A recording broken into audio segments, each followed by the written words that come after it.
வணக்கம். கடந்த 40 ஆண்டுகளாக டெல்டா மக்களாகிய உங்களுடன் சேர்ந்து இறுதியாக ஜூனியர் விகடன் தலைமை நிறுவலாக பணியாற்றி விருப்ப ஓய்வு பெற்ற ராகவன் பேசுகிறேன்.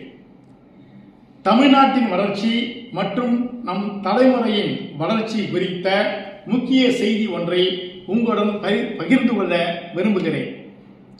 ஒரு கோயிலுக்கு சென்றால் விநாயகர், சுவாமி, அம்பாள் மற்றும் பரிவார தெய்வங்கள் இருக்கும். அவைகள் வேண்டுவோருக்கு வேண்டுவன அளிக்கும் என்பதுதான் நம்பிக்கை. அதேபோல் மாணவர்கள்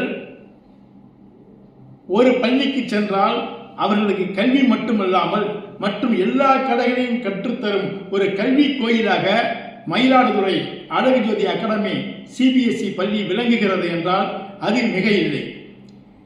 எந்த ஒரு பெற்றோரும் தங்கள் பிள்ளைகள் நல்ல பழக்க வழக்கங்களுடன் கல்வியில் முதல் நிலையில் வெற்றி பெற்று கௌரவமான உயர் பதவிகளில் அமர்ந்து கை நிறைய சம்பாதிக்க வேண்டும் என்றுதான் விரும்புவார்கள்.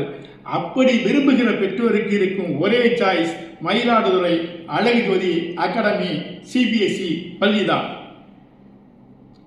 இங்கு பணிபுரியும் ஆசிரியர்கள் சேவை மனப்பான்மையுடன் அர்ப்பணிப்பு உணர்வுடன் தங்கள் வீட்டு பிள்ளைகள் போல் பாவித்து போதிக்கிற காரணத்தினால்தான் இன்று இப்பள்ளியில் படித்த பல மாணவ மாணவிகள் தமிழ்நாட்டில் மட்டுமல்ல, இந்தியாவில் மட்டுமல்ல, உலகில் பல நாடுகளில் உயர் பதவிகளில் அமர்ந்து கோலேச்சுகிறார்கள்.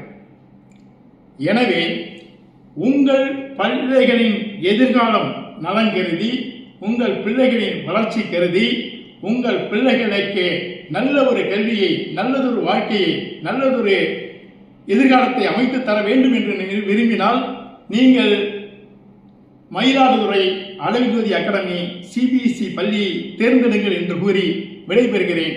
நன்றி, வணக்கம். தலைமுறையை நோக்கி என்றும் தரமான கல்வி. அக்கம் பக்கம் கேட்டதுல அழகு ஜோதி அகாடமி தான் best. So, hi, I'm Jessica, 2018-2019 alumni of AJA.